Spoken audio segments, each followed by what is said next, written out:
कब तक बोलता रहूंगा कि मालिक की भक्ति करो, मालिक पर भरोसा रखो? कब तक समझाता रहूंगा कि किसी पर अन्याय ना करो, किसी की बद्दुआ मत लो? कब तक रट लगाता रहूंगा कि झूठ मत बोलो, सच का साथ दो?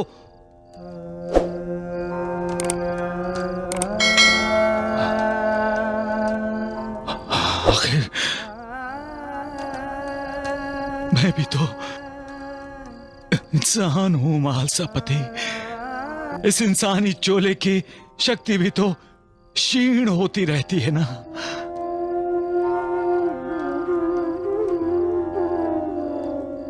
मुझे डर है महालसापति की जो काम मालिक ने मुझे सौंपा है, मैं उसके लिए अधूरा तो नहीं पड़ जाऊंगा।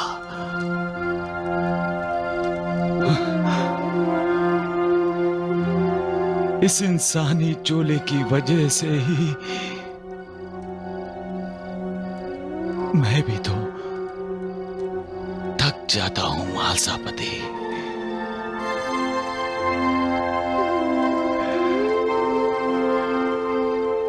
इंसान का दुख दर्द देखकर मन में छाई हुई उदासी मन को भी थका देती है। इंसान का कर्म तब तक इंसान का पीछा नहीं छोड़ता जब तक वो उस कर्म का फल नहीं भोग लेता।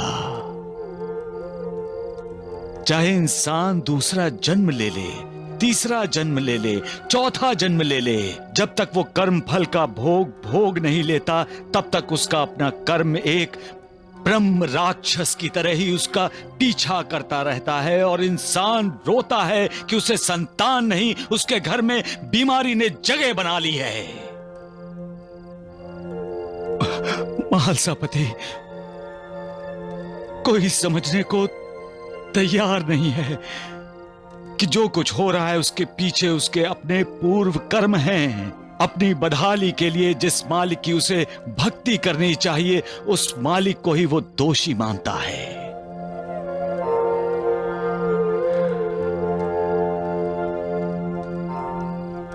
ये कोई नहीं कहता कि मैं सारे दुख भोगूंगा, सारे कष्ट सहूंगा और मालिक की भक्ति भी करूंगा।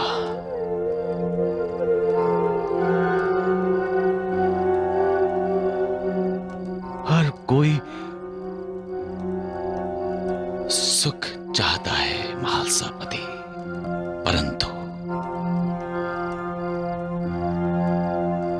परंतु सुख पाने के लिए तपस्या करनी पड़ती है।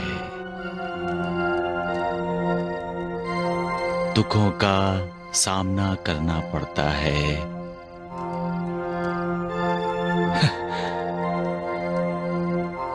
ये बात लोग भूल जाते हैं और आक्रोश करने लगते हैं। मेरे पास आते हैं तो मैं उनकी निराशा आशा में बदल देता हूं। उन्हें समझाता हूं कि बुराई पर अच्छाई से विजय हासिल करो, झूठ को सच्चाई से मात दो। मैं तो हर किसी की जिंदगी में खुशियों के दीप जलाना चाहता हूं। दीप जलाकर उनकी जिंदगी रोशनी से जगमगा देना चाहता हूं। लेकिन जब मैं किसी को जिंदगी देता हूं महालसापति,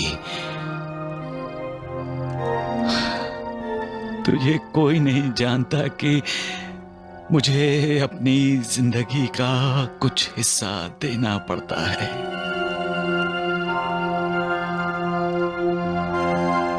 जिससे मैं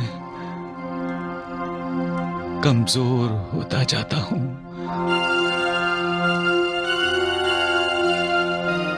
इसलिए मैंने तुम्हें पहले भी कहा था ना महालसापति की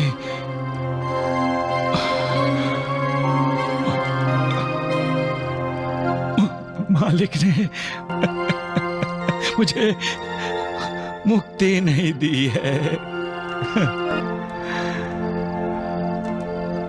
मरने के बाद भी मुझे लोगों को करुणा देने के लिए यहाँ अशरीरी होकर निवास करना पड़ेगा।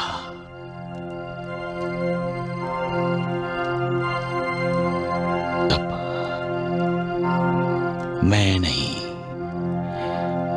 मेरी समाधि भक्तों से बात करेगी, उन्हें करुणा देगी, उनके दुख दर्द का विनाश करेगी। सबका मालिक एक